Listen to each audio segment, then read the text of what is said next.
Okay, general overview. We are working on getting sensors, which we will give out to you guys. John's designed some little boards for those, so we can go through and actually do what I'm going to talk about today, which is how to write code on Arduino for a sensor. So I'm sure some of you guys have already done this, but we will go through how this works, and I'll try to explain why, in addition to what we're doing.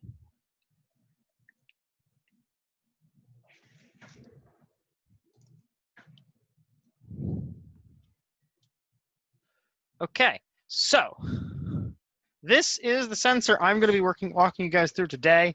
It is not the one that you guys are going to get, but it will give you the same idea. And my camera doesn't want to work. You can't really see it. So this is an MPL 3115A2. It's an altitude sensor, so it's a barometer and a temperature sensor, and it tells you essentially how high up it is relative to sea level. So I think it actually makes more sense to start with this page. So I'm going to Matt, you said that's a Doctor Who reference, right? Yes. Okay, that's the one sci-fi thing I haven't seen. Well, I've seen like 2 episodes of it. Yep, we're gonna share that. Share. Okay, cool. So, here is the sensor from the website that it comes from, Adafruit. They are kind of like a manufacturer of a bunch of these different like sensor boards and little tools for Arduinos and other stuff like that. So you have here, essentially you get like, this is what it comes as. You get the little pins and you get the sensor board, which is just a PCB with all the stuff already soldered onto it. So kind of like how when we gave you guys the Arduino, some of the things were already soldered. Well, this is just everything's already soldered. It's mass produced this way. An idea of the size, you already saw it in my hand, but it's pretty small, smaller than a quarter. And the actual sensor itself, if you see my mouse, is only this little silver box right in the middle. And that's the actual barometer. And if you look really closely at it, I'll zoom in. There is a little hole right in the middle of that barometer. So that's essentially how a barometer works, is it has this little hole to help equalize the pressure. So it wants to be whatever the air pressure is. And it measures what the pressure of the air is. So at sea level, you have a certain air pressure. So it's, I don't remember. I think it's like 15 PSI. I don't know what that is in pascals, but 15 PSI. And as you go higher up in the atmosphere, there's less air above you, so the pressure gets lower, and this sensor can essentially read what that pressure is. There's a 4.9 on Google customer reviews.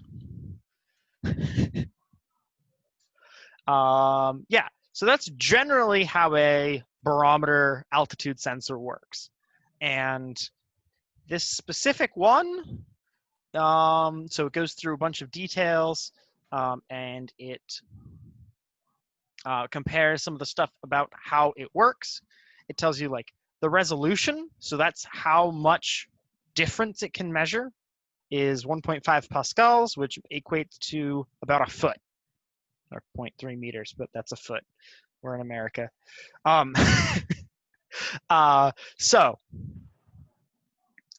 this is essentially the description of how the sensor works. It also has a temperature sensor.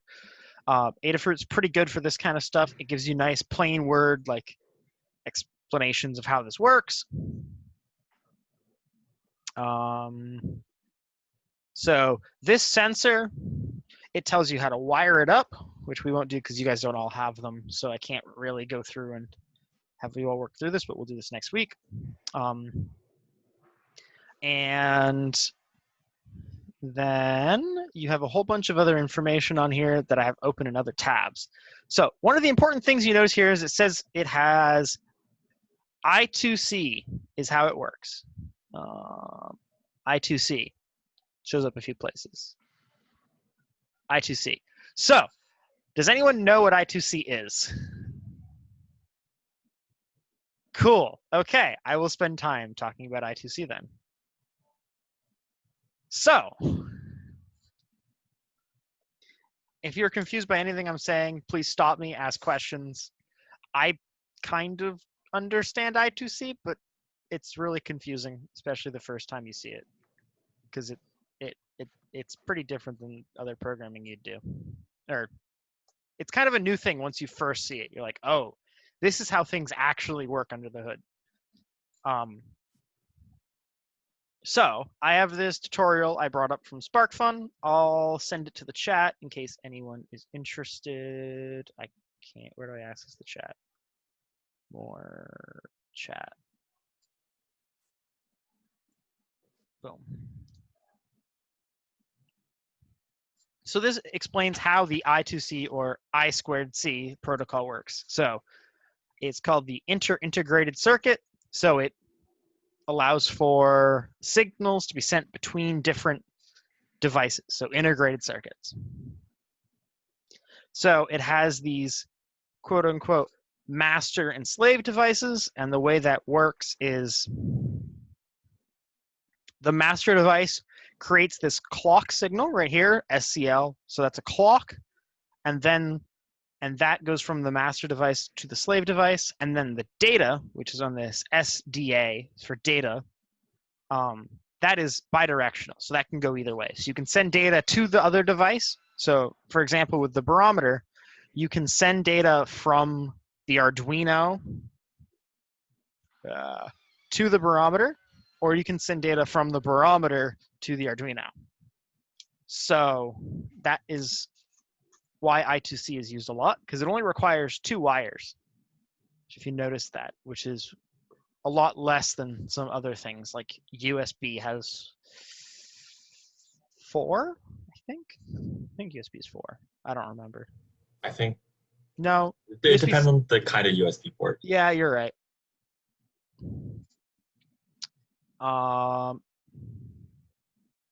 Yeah, so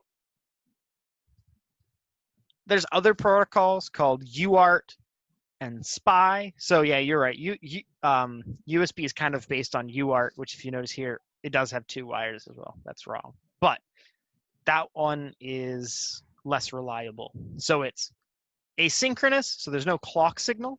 So you just kind of get the data whenever you feel like it, and you have to figure out yourself. I've spent a lot of time working with UART. It's really annoying. And then the last one is SPI, which is serial peripheral interface. It doesn't make any sense because it's actually parallel. It allows one device to, so the biggest thing with SPI is it lets you send data and receive it at the same time. Doesn't really matter. We'll talk about it more if we end up using a sensor with SPI, but that's generally how that works.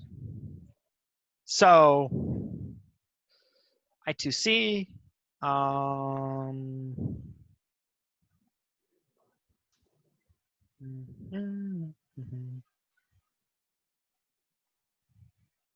don't need to know all of this stuff.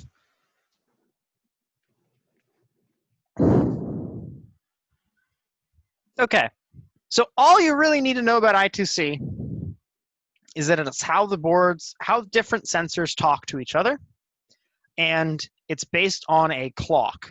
So this is all really confusing. I'm trying to find the simplest example there is. I can zoom way in on one of these pictures.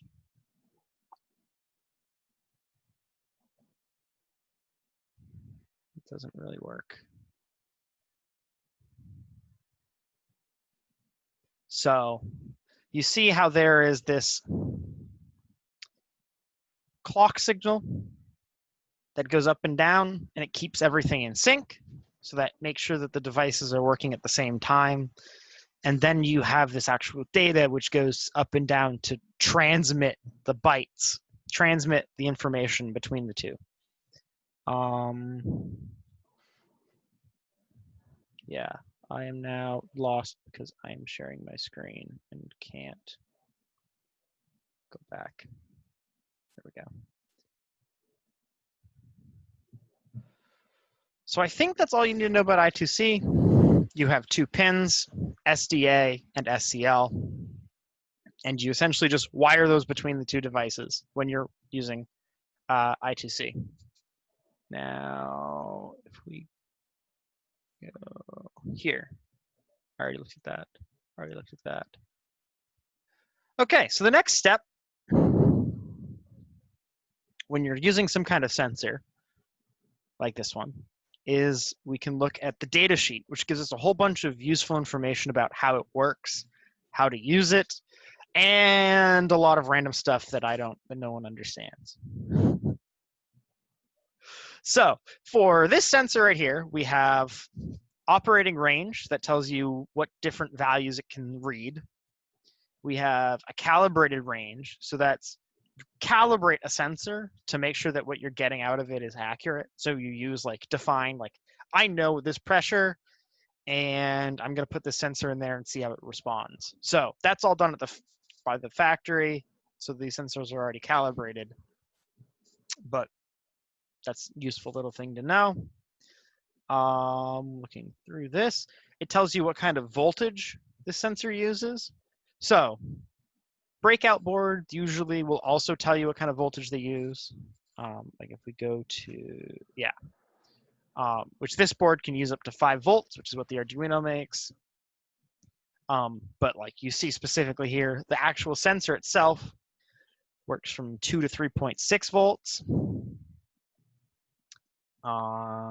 Yep. See I2C right here, digital output interface. So that's how it communicates with the other boards. And yeah, so that's kind of cool. You can look at and see what the different features of sensors you're using are, general idea, how they work, fun stuff like that. They even give you applications. High accuracy altimetry and barometry. Okay, so what we do. Essentially telling how far up something is, or yeah, pretty much that. They give you this cool block diagram of how it works. This is actually really pretty simple. So like you have this digital interface over here that communicates with these different pins that you have. So for the I2C interface, or to all this other stuff you have. So you have like voltage and ground and all that other stuff. So like right here is the actual sensor called PRT. And that has the all the sensing circuitry to actually figure out the pressure. What are some other fun ones in here? This ADC converts whatever the signal that's produced by the pressure sensor. So the pressure sensor just makes a voltage. And I think we were talking about this a little last time we did programming of like analog and digital. So what this does here is it's the same thing as the analog pins on the board we were using. It takes a analog voltage and converts it to a digital signal that you can use on a digital interface like I2C. So back to I2C. It's a digital protocol, so that means it's all ones and zeros. So it's just like binary. It's only ones and zeros. There's no like 2s or 4s or whatever. I'm not going to get on a tangent about that because there's some fun stuff, but I need to stay on track. Cool. Am I at 100%? No, not. So we can look here, and it tells you what the different pins on the little metal box are. It's the same kind of thing we looked at yesterday when we were, or last week when we were trying to do the circuit design for the timer. It had the little box that showed you what the different pins were and how they worked. And this also explains what each of them do. I'm going to say this right now. This is one of the best data sheets I've seen. Normally, they're way more confusing than this. This is actually pretty clear.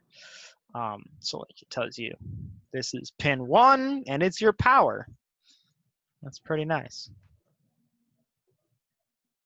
And then here, if you remember from the PCB design last week, Ben was looking for this kind of thing on the timer circuit. So it's essentially a recommended use case. So it shows you where like they want a capacitor here, and a capacitor here. Are we looking at the data sheet for like just the sensor itself or the whole little board? Just the sensor itself. Gotcha. Yep. The board doesn't have a data sheet, I don't think.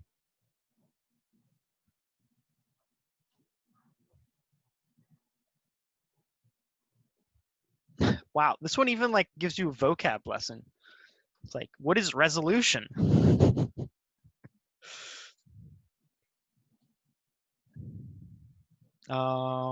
Where's another fun one? Here's a fun one. This is one thing I want to look at. So here's the actual algorithm used by this sensor to calculate the altitude from the pressure. So this is all programmed into the little board, and like you can set this off H value, which is essentially an offset. So it's telling you, so like you take a measurement of wherever you are right now, so you know what the pressure is, because the pressure changes based on weather. So like if a big storm comes through, the pressure gets lower. So if your sensor isn't calibrated right, you could get a storm come through and you like drop 50 feet or something, which is kind of interesting.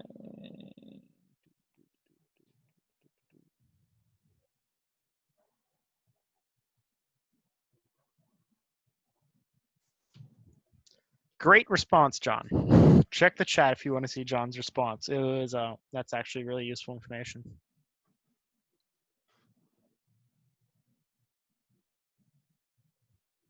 So then continuing to go down through, it shows you a whole bunch of stuff like maximum values. So you can't use this sensor in more than 85 degrees Celsius, but you can store it at 125 degrees Celsius. So you could throw this sensor, well, you can't actually put it in water, but you could put this on a stove and it would work fine afterwards.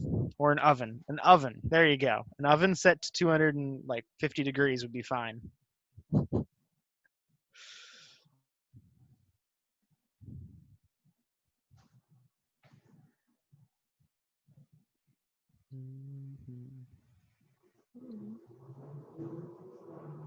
Yeah, so this is generally the kind of thing you're going to find in a data sheet.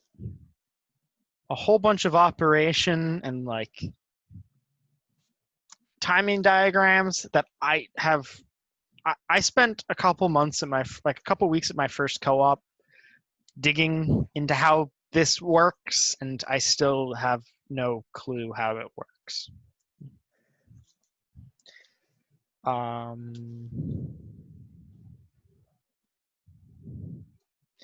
Is this? Oh, there's a state machine inside of this thing. That's cool.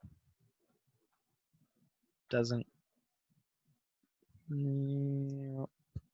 So like this is awesome. So this like tells you how it when the altimeter, so when this little device gets power, it starts up. It does all of these things. So it like sets itself. It sets itself active. It like reads in different parameters and stuff. And wow, okay. I have not dug this deep into your data sheet in a while.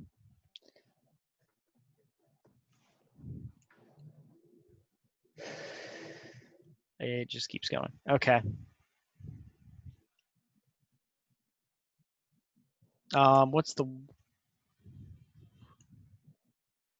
Yeah. Okay. So now we're going to take a look at the last part of using a sensor And one of the pretty cool things about Arduino is that a lot of sensors already have code written to use them. So Adafruit made this specific piece of code called a library, and they published it so that anyone who buys the sensor can use this library and not have to deal with reading the data sheet and figuring out how the intricacies of the sensor work, which is really, really nice. So it makes it a lot faster to get things working. That's something that we do a lot of in the DPF avionics group, is writing these drivers. So going through the data sheet and figuring out how different things work. It's a lot of time that people have spent working on that. So I don't know if you guys have covered, did you do C++ before Arduino in Cornerstone? Yeah. Okay, so you know what like headers and C++ files are. We actually didn't talk about headers, so You guys didn't cover headers? not in my class. We did files, but I don't. Okay. We never went beyond one file, so Okay. well, But headers aren't OOD. Oh, sorry, Quinn. I can't explain.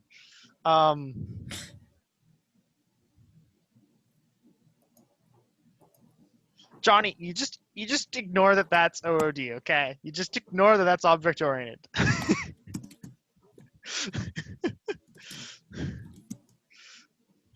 We tell the compiler to include this file. Oh yeah, no. Well, if you're Mechie, you'll never learn OOD. If you're a CE, you'll kind of learn it. If you're CS, you will really learn it. If you're someone here's a bio major, is Ethan here? I don't know if Ethan's here. Yep, Ethan's here. Okay. Ethan's a bio major. I have no idea if Ethan even knows what I'm talking about anymore. I'm okay sometimes. Oh, okay. Yeah, I guess you do kind of do cliff notes of embedded and of OD and embedded. I don't know. You don't have to actually know what OD is. I'm just going to show you what a header is. These aren't actually like C++. This is like C. So here's the magical header. It is essentially a C++ file that doesn't actually have any code.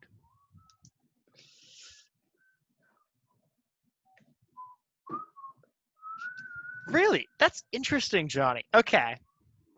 I don't know. I never took OD. I did not take it. I took Fundies 2, and I took Embedded. And that was where all my OOD knowledge came from. And work, obviously. But so we go through here. Oh, I'm flinging crap all over my table. So we have a bunch of memory inside of this little chip. So we can store. Oh, yes, Zoom works on Git. Sweet. So we can store a bunch of things inside of this little sensor.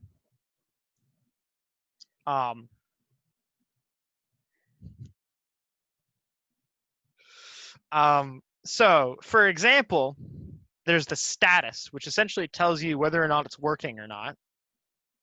Whether or not it's working. You don't need to say or not. So what we're doing here is we're telling the code that this word, essentially like a variable, is set to this hex. So hex is essentially, I'm going to ask again, did you guys cover hex in Cornerstone? No. not in Cornerstone. Okay. So you covered hex in discrete, Let's but go. not that many people took discrete. Let's explain what hex is. Isn't it just like a different base number system? Yeah. Oh, like Yeah. hexadecimal?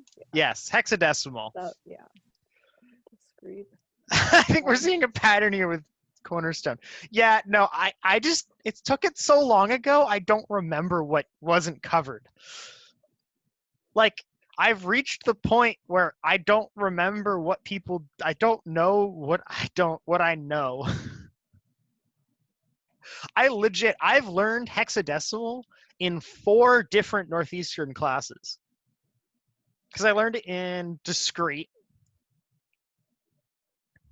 I learned it in embedded. I learned it in... Oh, do you guys want to talk about strings and arrays? I'll talk about strings and arrays. It would clear up some questions I have.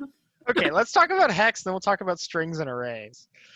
I legit, like, I did not plan for this meeting other than the last 20 minutes, so... I wish we could share like the recorded discrete lectures because like they're actually really good and like the Which professor module- do you have? Well, they made the class asynchronous this year, so it's all just Ben Oh. Hesselot recorded lectures, but they're like genuinely like well put together. So Okay. if I had a way to share the hexadecimal video, I would, but I think it's all in like a closed Canvas course. So Ah, this is a good one. This is a good one. We're gonna look at this if I can. So I don't know why, but the like you guys probably can't see it on my screen, but right here is the zoom control bar. So I can't click tabs that are under the zoom control bar. Whatever. So hexadecimal is essentially just another way of counting. So as you can see here, so here's normal numbers. So it goes 0, 1, 2, 3, 4, da da da da da da da. But instead of going from 9 to 10, and adding that other second digit, it just decides, okay, now we're A. And A is 10. And then it goes down to 11, and that is B. And 12 is C, and it goes all the way through 15, which is the same, which is used as F. So essentially, this just lets you write numbers in a more efficient way of like seeing them. So the reason why hex is a thing, oh, thanks, Gary. The reason why hex is a thing is because binary, essentially. So when you have 4 bits in binary, so if you see where my mouse is right now, I'm circling around the 4 binary bits. Essentially, every possible combination of those 4 ones and zeros gives you 15 different things. So that's why they just go to 15. So whatever. You don't actually need to really know what hex is. You just need to know that if you see this 0x, and then you see a letter, like here, it's okay. It's still a number. It's just not the number. It's just not a normal number, but it's still a number. And like in the data sheet, it will say, I'll just find some random point in here. No, you probably will end up needing to learn hex and stuff if you end up diving into this, because it does tell you what the different bits are.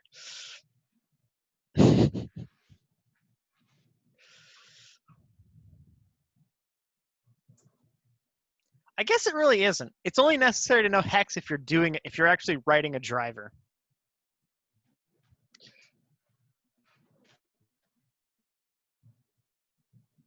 So you don't need to worry about any of this. So back to what a header is. A header is a way that you can set up functions so that other parts of code can use them. So like we have this get pressure function right here. So this get pressure function, if you use this header, did you guys learn include statements? Yes. Yes, we reached the point where people know what I'm talking about. And we did learn functions also. Okay. So if you include this header somewhere, so use an include statement and then the header, which I'll show you when you write the Arduino code, you can call this get pressure function and you can just use it there and it shows up, which is great. There's some more complicated stuff going on in the background, but who cares? No one cares about that. So it also has altitude, which uses that equation that I showed you in the data sheet to calculate the altitude from the pressure. And then you can also set the sea level pressure. So that's essentially saying, this is what I want 0 to be. And then you set it in, you give it a number. There's a whole bunch of other stuff. It's object oriented, but you don't need to know that. It doesn't matter for now. I think I can go back. So then the other part, every header file has a C++ file. And that is where, don't need to worry about any of this, but that is where the function is actually written. So that is where get pressure is actually like, here's all of the random stuff that it's used to get the pressure from the sensor.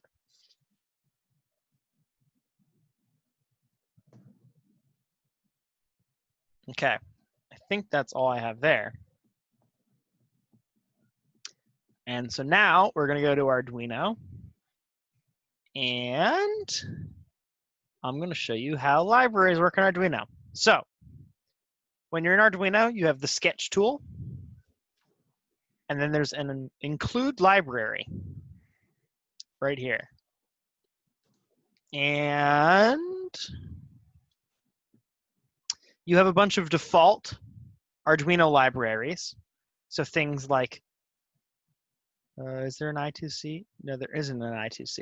But things like, if you have a keyboard attached, or you have like some motor or something, there's libraries already set up for using those.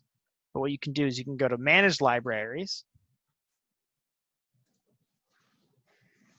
What? Oh, there we go. And you have this whole long like tool that you can use to essentially, it's like an app store. You can just install libraries from here.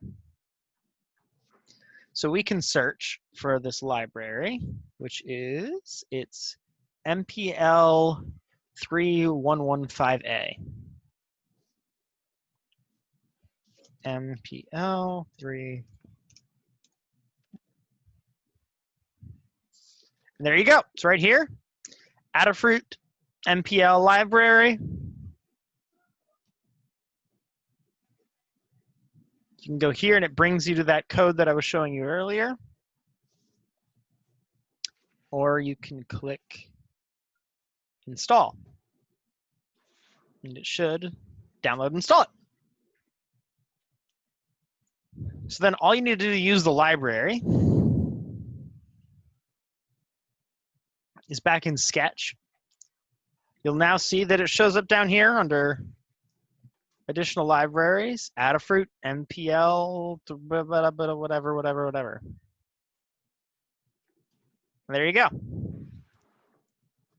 You now are using that library in your code.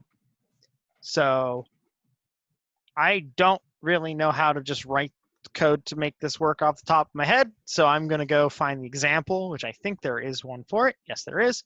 So under examples, you'll see way down at the bottom that library, and it includes the test.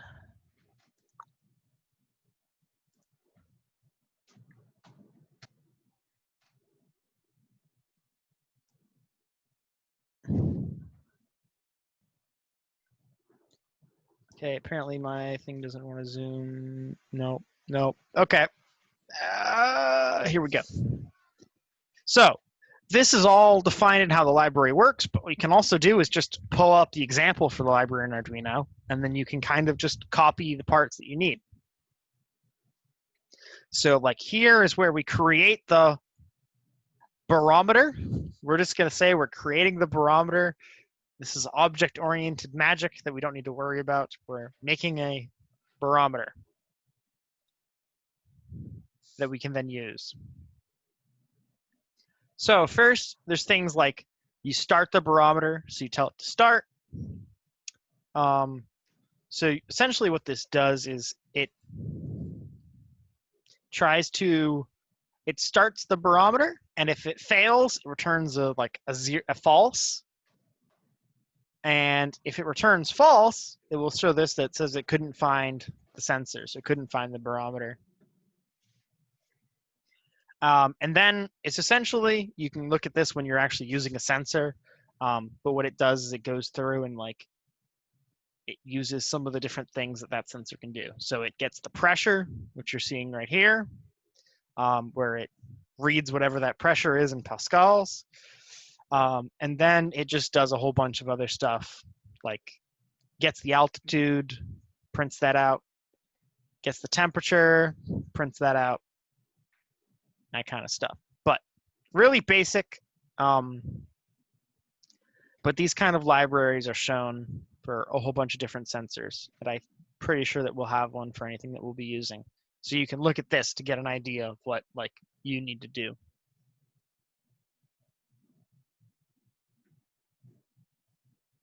Ah, nope, not that one. That one, that one, boom, there we go. Okay. I don't really have much else to say for today. I probably went pretty quick. If people have questions, ask them now, and I'll try to answer stuff before people head out. Can you give me an explanation of strings and arrays? I will. I just want to see if anyone has questions on what I talked about first, and then we'll talk Okay. about strings and arrays.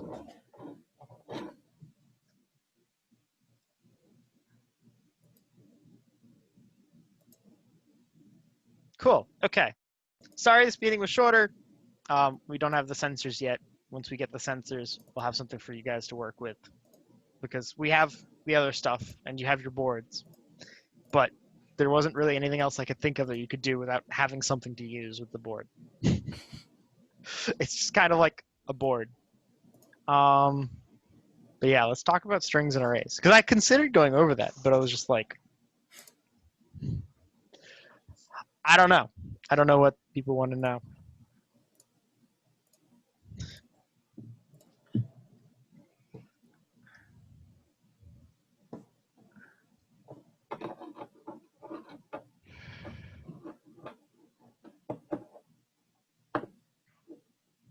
Okay.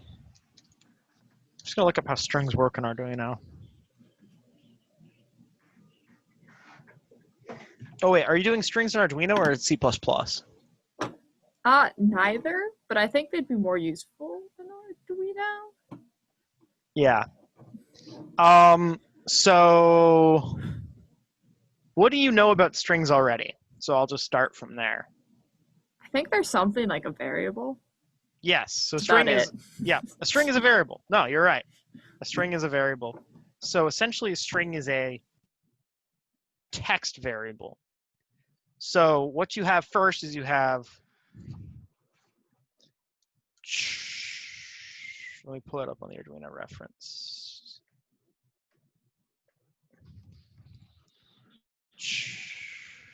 Char.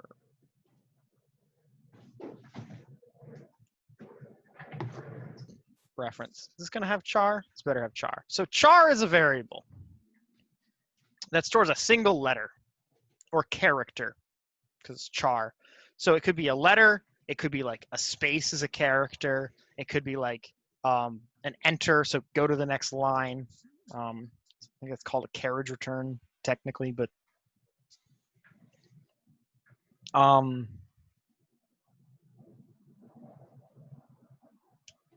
char.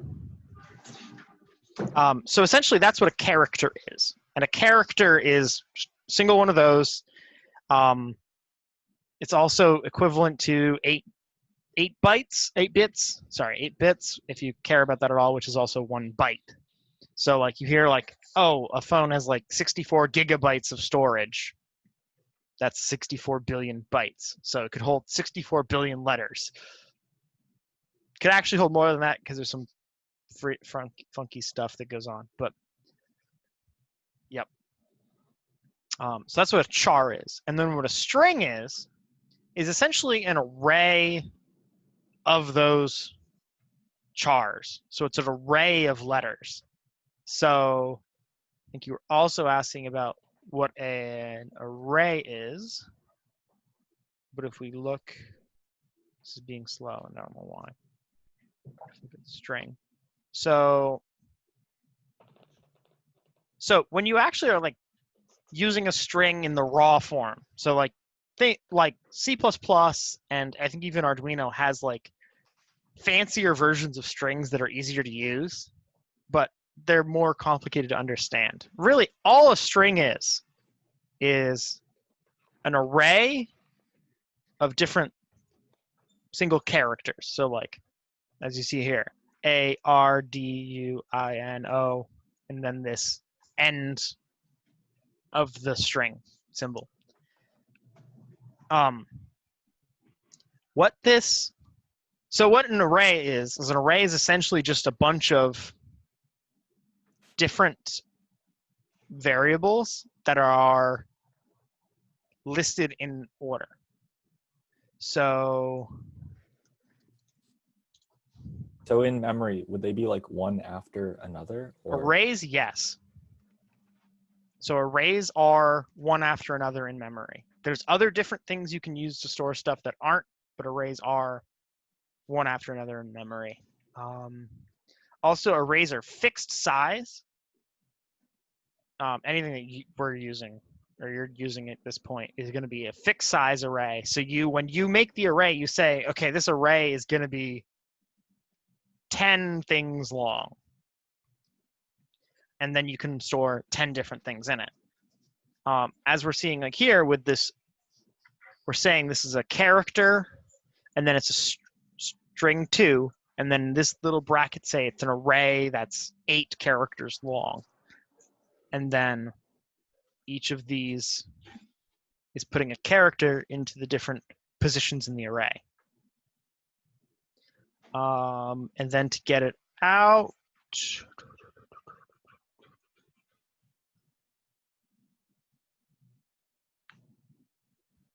you can do it without saying how big it is, but that's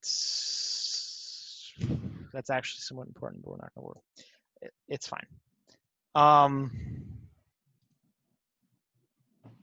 And then to access it, to get the data out of an array, you have to use a number with it. So like for this case, I want to go back to this. So if you want to get the U out of this array, so you have this array string 2, and you want this U character right here. So what you'd do is you'd say, so arrays start at 0. So it counts from 0 up to the number.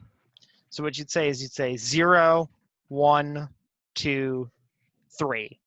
So then to get this U out, you'd type, I don't have anywhere to type.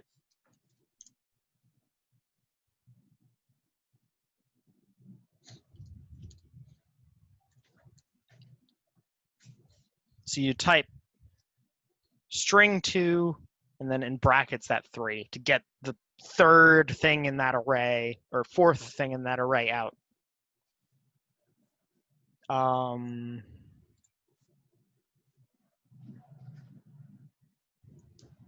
don't know if that made it more confusing or less confusing. What's the difference between a string and an array? So a string is an array of a specific thing, characters. So you can also have an array of, if we go look at array, you can have like an array of numbers, or an array of, you can have an array of pretty much anything that you can like, any variable you can make an array of. So we look at like, it doesn't show you how to make an array. Does it actually say what arrays are in here? No, it Goes back doesn't. up. It was Yeah, it's the first one. Oh, it is? under data types. Yeah. Oh, look at that. I should have gone there first.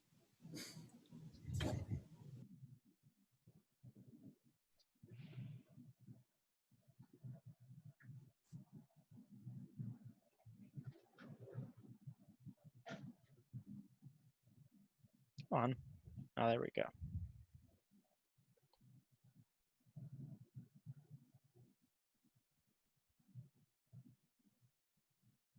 So this is a really good description. An array is a collection of variables that are accessed with an index number. Arrays can be pretty complicated, but using the simple arrays is straightforward.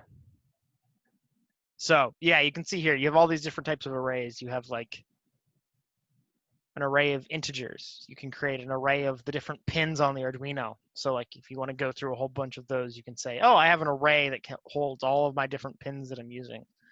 Or you can do an array of characters to be a string. So this goes through accessing an array, index 0, so you start from 0. I said already. So if you're trying to get something out of an array, you'd have to say some variable equals that item in the array. You can also, if you have a function that takes in, like you have this function print line that takes in anything. Like you can take in a string, you can take in a number, and it just prints it. So if you say you want to print and you print my pins of a number, it will just display that number. And you don't like actually have to set it to a variable and then print the variable.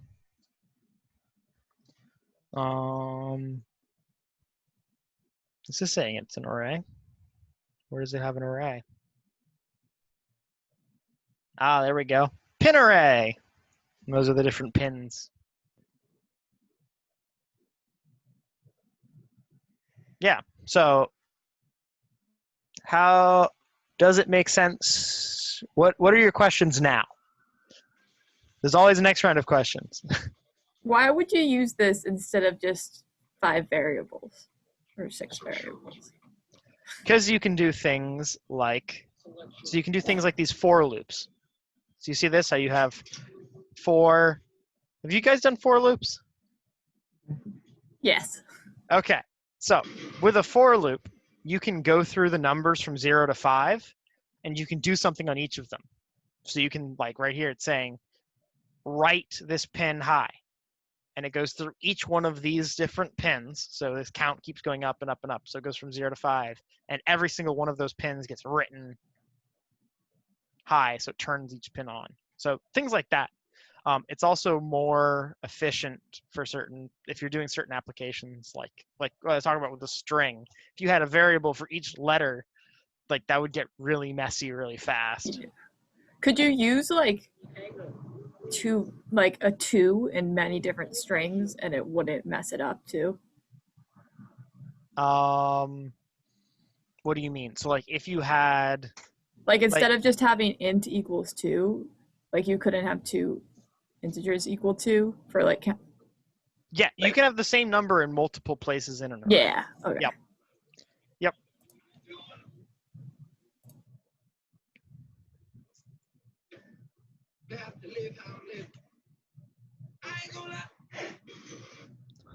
I don't actually know what this one was. Just some random Knight Rider? Okay. Well, it definitely is beyond my time, so. I think I know who David Hasselhoff is, but like only vaguely. So yeah, does that make sense what arrays and strings are now? Yeah, that was helpful. Okay. It was definitely more rambly than it needed to be, but